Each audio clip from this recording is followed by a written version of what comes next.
Assalamualaikum warahmatullahi wabarakatuh. Halo Sobat Kampus, kembali lagi di Ngobrol Santuy edisi Ramadan. Buka hati, buka cerita.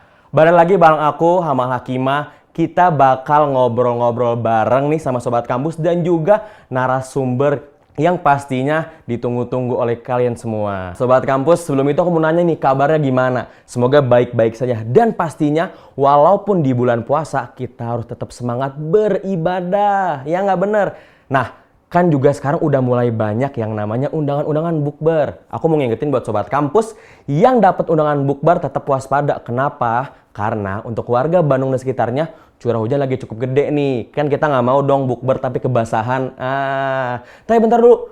Aku mau nanya nih sama Sobat Kampus. Yang waktu puasa tahun lalu, pas abis lebaran langsung buka kalender. Buat apa? Buat cari tanggal merah. Bukan dong. Buat ngelihat dari mana aja, berapa banyak nih utang puasa kalian. Atau mungkin jangan-jangan udah saking banyaknya, jadi lupa. Aduh, nggak boleh tuh. Nah, makanya kita bakal kupas tuntas soal utang puasa. Mulai dari bagaimana sih caranya kita bayar utang itu dan apa yang dinamakan fidyah. Nah, dan pastinya kalau Sobat Kampus sudah dengerin, langsung deh tuh nggak bingung lagi bagaimana cara bayar utang puasa. Dan nggak lupa, Ngobrol Santuy edisi Ramadan kali ini berkolaborasi dengan Badan Peningkatan Ruhul Islam dan Badan Pengelola Masjid Universitas Islam Bandung. Dan didukung oleh Hijab by Diaira yang membuat suasana Ramadan makin berkah. Insya Allah. Amin amin ya robbal alamin. Agar ilmu atau informasi yang kita dapatkan tidak berasal dari sumber yang tidak terpercaya atau kaleng-kaleng, kita akan undang langsung narasumber spesial. Beliau sudah berada di tengah-tengah kita. Mari kita sambut Ibu Ulfa Nur Aini, STHI MA. Beliau adalah dosen Fakultas Tarbiyah dan Keguruan Universitas Islam Bandung. Mari kita sambut. Assalamualaikum Ibu. Waalaikumsalam. Sehat Ibu? Alhamdulillah. Semoga Ibu boleh langsung duduk saja. Terima kasih. Kita mau ngobrol-ngobrol Bu soal tadi, kenapa tadi udah di awal sudah bridging lah atau pembukaan bahwa ternyata masih banyak teman-teman di luar sana yang ngerasa bayar utang puasa ini masih bingung Ibu. Jadi kan kadang mereka mungkin ada kendala atau mungkin mereka ada hujah ada apa namanya? Ada alasan makanya mereka harus batal puasa. Makanya saya ngobrol sama Ibu biar lebih pas gitu sumbernya. Kalau dari saya kan takut bener ya. Ya mungkin kayaknya misalnya kan utang puasa itu kan setiap tahun ada Bu. Maksudnya kita puasa Ramadan kan wajib Bu. Sebenarnya hukum membayar utang puasa itu apa? Mungkin kadang kan mungkin ada orang luar kayak ya udahlah puasa doang karena mungkin nggak ada yang nagih Bu. Kan kalau misal Ibu nih ada utang sama saya, misal Ibu ini mah misal ya, kan pasti Ibu nagih dong ke saya karena ada yang nagih. Tapi kalau utang puasa kan nggak ada yang nagih. Nah itu gimana hukumnya sebenarnya Bu kalau utang puasa itu? Oke, hutang puasa itu sudah jelas sekali ya. Itu merupakan kewajiban bagi setiap Muslim yang memang memiliki hutang puasa, begitu ya. Jadi wajib dibayarkan. Seperti misalkan itu sudah jelas dalam Al-Quran, bahkan kewajibannya saja kan sudah jelas ya. Dalam Al-Quran itu ada ayat Al-Quran yang sangat populer sekali kalau di bulan Ramadan ya. Pasti juga Sobat Kampus pada tahu. Ya ayyuhalladzina amanu kutiba alaikumus syiyamu kama kutiba alal ladzina min qablikum la'allakum tattaqun. Jadi dijelaskan. Iya, coba jelaskan. Wahai orang-orang yang beriman, diwajibkanlah bagi kalian puasa seperti orang-orang sebelum kalian agar kalian bertakwa. Nah, itu dia. Jadi sudah jelas kan bahwa puasa itu wajib. Bahkan di ayat setelahnya begitu ya. Itu kan dijelaskan juga ayyaman ma'dudat faman kana minkum maridun aw ala safarin fa'iddatum min ayyamin ukhra. Jadi barang siapa yang sakit atau dalam keadaan safar maka dia wajib mengganti puasanya di hari lain begitu. Nah, makanya itu kan sudah menegaskan banyak hal ya. Udah lumayan ada apa ya namanya penekanan lah. Iya betul, sudah diwajibkan puasa, kemudian ada penjelasan bahwa bagi yang meninggalkan puasa begitu karena sakit atau karena alasan lain misalkan ke safar, itu wajib mengganti puasanya di hari selain bulan Ramadan. Berarti gitu. Kalau misalnya emang bayar utang puasa ini wajib, berarti apa sih, ada nggak hukuman? Maksudnya bukan hukuman gimana, maksudnya ada nggak yang disuruhkan oleh Allah bahwa akan ada balasan bagi orang-orang yang tidak membayar utangnya tersebut? Itu sudah pasti dosa ya. Sudah pasti dosa, Bu ya? Iya, betul. Nah, makanya Sobat Kampus jangan pernah namanya tidak membayar utang puasa. Karena sudah wajib tadi, Bu ya? Di Iya, ayat yang penegasannya tersebut. banyak begitu di beberapa ayat. Nah, mungkin bukan kadang mungkin ada yang saking, bukan ini mah gimana ya, maksudnya mungkin dia di masa lalu belum jadi orang yang baik lah, maksudnya mungkin belum belajar agama secara mendalam, mungkin ya kita katakan kurang baik lah dalam beragama, akhirnya menciptakan si utang puasanya ini, Banyak wah gitu ya. nggak kehitung, Bu, ini mah sama jari kita aja nggak kehitung gitu. Oke. Sebenarnya tuh gimana tuh, misalnya ketika utang puasa ini udah nggak kehitung lah, mungkin di masa lalunya yang kurang baik itu, tetapi dia ingin, aku nggak mau nih, maksudnya merasa nggak berdosa bahwa utang puasa harus tetap aku bayar. Itu gimana kalau misalnya utangnya itu wah banyak lah, Bu? Oke. Kalau misalkan hutangnya itu banyak begitu ya, sampai ya susah untuk diperkirakan, Betul. begitu ya. Tapi kita juga perlu memperkirakan nih, kira-kira saya tidak puasa itu di tahun keberapa, begitu ya. Misalkan dalam tahun 5 tahun ke belakang, 5 tahun itu tidak pernah puasa, begitu kan. Berarti 30 saja, misalkan 30 dikali 5 saja sudah 150 hari, begitu Ya, ya. Bu, banyak banget itu. Nah, Belum gitu kan. puasa, Nah, habis itu kalender. Iya, betul. Itu tetap saja harus diqodho. Begitu. Jadi tetap harus diqodho, apalagi nih sebagian ulama berpendapat bahwa ketika seseorang itu lalai begitunya untuk membayar puasanya, maka selain dia berpuasa, dia juga harus membayar fidyah.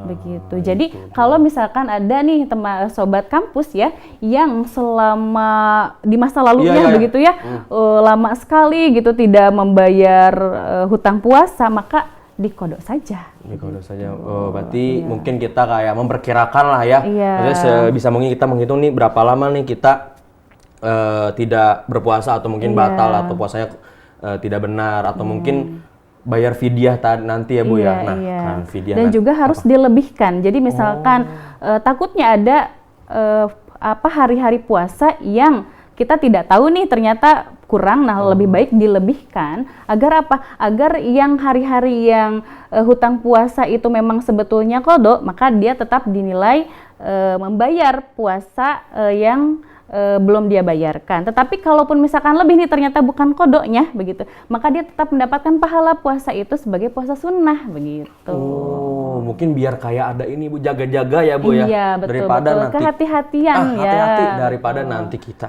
udah mah puasanya harus ganti banyak, ternyata belum sesuai jumlah nih, mendingan dilebihkan saja biar lebih tenang lah gitu. Oh, nah Ibu, mungkin sebelum kita ngobrol lebih jauh lagi, Bu, kita akan menonton satu cuplikan, Bu, yang sudah disiapkan oleh tim Unisba TV tentang point of view sobat kampus tentang utang puasa. Kita lihat dulu, Ibu, kita simak bersama.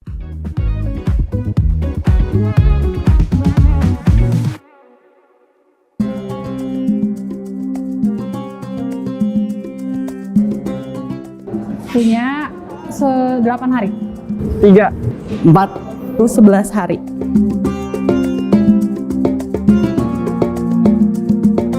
enggak, alhamdulillah udah beres semua. Udah enggak.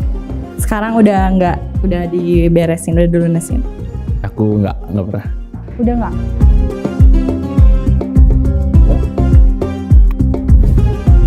Kalau untuk yang haid itu biasanya dia qodho. Kalau misalnya berhalangan kayak melahirkan atau udah gak mampu buat puasa, itu biasanya bayar fidyah. Kalau aku sih yang ngeganti di hari-hari biasa aja.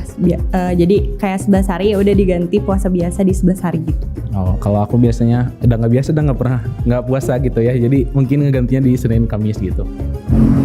Dengan qodho mungkin Tinggal di hari-hari biasa sih, sesudah bulan puasa.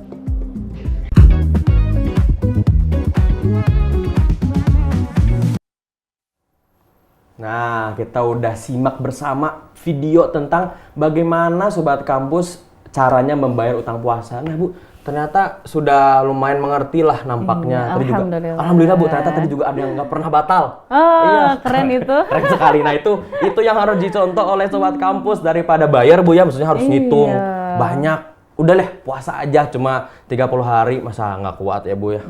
Aduh, saya juga kadang-kadang kuat, saya mah kuat, alhamdulillah. Alhamdulillah. Jangan sampai. Jangan sampai, Bu, enggak, Bu, tenang, Bu, aman. Nah, Ibu kan tadi mungkin kita berbicara tentang utang puasa. Kan namanya utang itu, namanya sesuatu kan pasti ada sebab, Bu. Mungkin juga ada yang menyebabkan dia harus tidak berpuasa, mungkin seperti ibu hamil, Ibu. Terus juga wanita menyusui, dan juga mungkin orang yang memiliki sakit yang lama, yang mungkin sakitnya sudah lumayan parah, dan juga mungkin orang tua yang sudah lanjut usia, di mana mungkin stamina sudah tidak powerful, Ibu. Ada nggak sih ketentuan khusus untuk mereka untuk membayar kewajiban puasa mereka di bulan Ramadan? Wajib ya, jadi dalam Al-Quran sudah ditegaskan secara jelas sebetulnya ya. Tadi misalkan untuk orang-orang yang sakit, itu kan diwajibkan mengganti hari puasanya itu di hari selain bulan Ramadan, begitu ya. Nah kemudian kalau untuk yang ibu hamil dan menyusui ini kan setara ya, hukumnya sama begitu. Nah bagi ibu hamil dan menyusui, kalau misalkan dia meninggalkan puasanya begitu, maka ada 3 pendapat nih. Ada gitu 3, Bu? Ya, ada jadi ada beberapa pandangan ulama. Yang pertama, boleh difidyah saja, begitu ya. Ada juga yang mengatakan dikodok saja. Nah tetapi kalau di Indonesia mungkin populernya kan madhab Syafi'i ya. Nah itu mengatakan bahwa kalau misalkan ibu hamil, begitu ya, kalau kasusnya ibu hamil, dia tidak berpuasa karena dikhawatirkan atas keadaan dirinya sendiri, misalkan karena mual, muntah, begitu ya, maka dia diwajibkan mengkodok saja. Begitu ya. Nah tetapi kalau misalkan keadaannya itu dia tidak puasa karena dikhawatirkan atas akan janin yang dikandungnya, karena gitu ya? ada si adik bayi, Ibu, ya. Gitu ya. Itu maka diwajibkan untuk mengkodok sekaligus juga memfidyah. Jadi double, Ibu. Iya gitu. Baik, itu menurut ya. Imam Syafi'i, menurut madhab Imam Syafi'i. Jadi itu mah terserah bisa ya, dikembalikan masing-masing kepada ya. masing-masing. Iya gitu. Nah tapi kalau untuk lansia maka dia diperbolehkan untuk mengganti dulu. Tapi kalau dia tidak sanggup maka dia boleh memfidyah. Ibu kan tadi kayak mungkin lansia, Bu. Kalau misalnya beliau harus membayar puasa dan mungkin mohon maaf dia akhirnya menutup usia lah atau wafat, bagaimana cara untuk membayarnya sebelum, karena beliau ini sudah meninggal dunia, Ibu. Kalau misalnya sudah nah wafat. sebetulnya ini juga ada ada 2 pendapat ya. Ada yang mengatakan bahwa dia dikodok puasa yang dia tinggalkan, yang orang sakit ini tinggalkan, itu kemudian dikodok oleh ahli warisnya. Gitu ya. Tetapi ada juga yang berpendapat bahwa tidak perlu digantikan atau dikodokkan oleh ahli warisnya. Gitu. Jadi ada 2 pendapat ya? Iya, betul. Oke, jadi mungkin kembali aja ke Sobat Kampus ya, Iya, betul, mazhabnya betul. ikut kemana. Iya, Nah, iya. Ibu kan dari tadi udah sering mention atau nyebutin soal fidyah. Mungkin kayaknya belum banyak orang nih mungkin tahu, Bu, fidyah untuk bayar puasa. Tapi pengertian lebih jelasnya, Ibu, mungkin apa sih sebenarnya fidyah itu? Oke. Fidyah itu secara mudahnya ya, itu adalah kewajiban untuk mengganti puasa yang telah ditinggalkan, begitu kan. Nah, misalnya untuk ibu hamil kan biasanya 30 hari begitu ya. Nah, itu 1 harinya itu dianjurkan atau diperintahkan untuk membayar 1 mud. 1 mud itu kalau dikonversikan dalam bentuk kilo begitu ya, atau ons lah gitu ya, itu adalah 6,75 ons beras gitu. Jadi harus dibayarkan per hari itu kepada 1 orang fakir miskin gitu, dan diwajibkannya kepada fakir miskin dibayarkannya gitu. Begitu, berarti fidyah itu mengganti puasa tapi dengan membayarkan atau mungkin memberi makan kalau nggak salah, Bu, iya, ya? betul, membayar. Nah, lebih lebih adil lagi atau lebih etis lagi kalau dengan lauknya begitu ya. Lebih terhormat kali ya, Bu. Iya, Ya masa nasi doang kan. Ya nggak kenyang ya, Bu. Iya. Oh, berarti ada nggak cara penghitungan khusus, Bu, fidyah untuk kayak konversi nih dari puasa, mungkin dia tadi lansia yang sudah tidak kuat lagi untuk berpuasa, akhirnya udah deh bayar fidyah aja. Cara penghitungan secara sistematisnya gimana, Ibu, untuk fidyah itu? Sebetulnya perhitungannya hanya per hari saja. Jadi per hari itu 6,75 ons untuk 1 orang fakir miskin gitu saja. 0,5. Berarti ntar dihitung dengan berapa banyak harinya. Iya, betul. Berarti kalau misalnya 30, berarti 30 orang, Bu. Iya. Itu mah kita ya bukber Dihitung aja. aja ya. Kalau misalnya ya, Bu, kalau misalnya kita pengen bayar fidyah, terus tapi dijadiin acara buka bersama atau enggak kalau panti asuhan boleh nggak, Bu? Kalau misalkan dia memenuhi fakir miskin bisa. Bisa? Iya. Tapi dibikinin acara gitu, Bu? Dibikinin acara. Jadi kayak ada undangan, yuk kita buka bersama. Tapi dikasih saya pengen bayar Iya, fidyah. tapi yang perlu dipertegas lagi bahwa ketika fidyah ini ada ikrarnya kan. Oh, ada Jadi, ikrarnya. Iya, betul. Ada nawaitu an ukhrija hadhil fidyah fardhulillahi ta'ala. Itu apakah digabungkan misalnya, kayaknya kan ada mungkin ada berapa hari, misalnya 10 hari. Setiap bayar berarti niat itu, Bu, ikrar Iya, itu. iya, betul. Itu digabung, maksudnya sekali bayar ya, Bu? Atau boleh berangsur-angsur? Bisa ada yang sekaligus, ada juga yang berangsur-angsur. Jadi tergantung dia mau membayarnya per hari atau misalkan disekaliguskan. Berarti ada niatnya. Iya, nawaitu an ukhrija hadhil fidyah fardhu lillahi ta'ala. Jadi ada niatnya ya. Jadi Iya, kayaknya betul. jangan bikin acara Sobat Kampus. Jadi bayar aja dulu lah. Acara mati di luar aja, Bu ya. Itu mah Iya. sedekah aja mungkin ya. Iya, betul-betul. Nah, sebenarnya ada batasnya sih, Bu, untuk harus bayar puasa dulu sebelum apa? Dibayarkannya itu mengganti hutang puasa atau fidyah itu setelah bulan Ramadan ya, pokoknya di luar bulan Ramadan. Ya kan, dari bulan Syawal sampai hari-hari terakhir menjelang puasa Ramadan. Itu adalah waktu untuk mengganti. Jadi kalau misalkan ada alasan karena tadi capek Kerja, gitu ya, Bu, iya. kerja begitu ya. Wah, ini mah. Tapi karena kalau itu alasannya itu kan sebetulnya tidak terlalu urgen, kecuali kalau kasusnya kayak ibu hamil itu. Ibu hamil kan lama ya, dalam Iya, posisi yang benar-benar. sangat lama. Itu akan mendapatkan uzur gitu. Jadi boleh dibayar ketika tidak di bulan Ramadan gitu. Tapi maksudnya utama tuh batas harus dibayarkan sebelum. Kan Hamal, kalau setahu Hamal ya, harus dibayarkan sebelum bertemu dengan bulan Ramadan. Iya, gitu. betul, seperti itu. Seperti itu? Iya. Wah, saya tahu ternyata. Iya. Alhamdulillah. Nah, Ibu, kan setelah bulan Ramadan tadi ada bulan Syawal, Bu. Kan ada namanya puasa Syawal. Setahu Hamal. Iya, iya. Kita kalau mau bayar puasa nih, utang puasa, kan harus segera mungkin. Iya. Apakah ketika bulan Syawal kita puasa Syawal dulu, karena kan katanya ada kemuliaan lah, ada apa namanya, pahala yang di hadis kan ada disebutkan berbagai macam. Kita harus bayar utang puasa dulu kah atau puasa Syawal dulu, Bu? Oke. Jadi sebetulnya ini mah sesuai dengan kebijakan masing-masing Oke, ya. oke. Tetapi kalau kita bisa melihat level hukum begitu ya, ada level wajib begitu kan. Kalau hutang puasa kan berarti wajib apa sunnah? Puasa wajib, Bu? Wajib kan. Nah, berarti ada wajib hutang puasa, kemudian puasa Syawal itu sunnah apa wajib? Sunnah. Sunnah, maka didahulukanlah yang wajib baru yang sunnah. Kalau menurut saya seperti itu. Jadi selesaikan dulu hutang puasanya baru ke puasa Syawal. Mungkin karena juga yang wajib dulu ya, maksudnya. Iya, karena biar ada level kan ini mungkin hukumnya. puasa Syawal. Tapi Bu, saya mau nanya, puasa Syawal itu harus di awal Syawal atau memang selama 1 bulan Syawal itu, Bu? Afdolnya itu setelah puasa Ramadan ya. Oh, afdolnya. Iya, jadi setelah hari raya Idul Fitri kemudian puasa, tetapi itu masih boleh gitu, selama Syawal masih boleh untuk berpuasa. Nah, itu Sobat Kampus nih.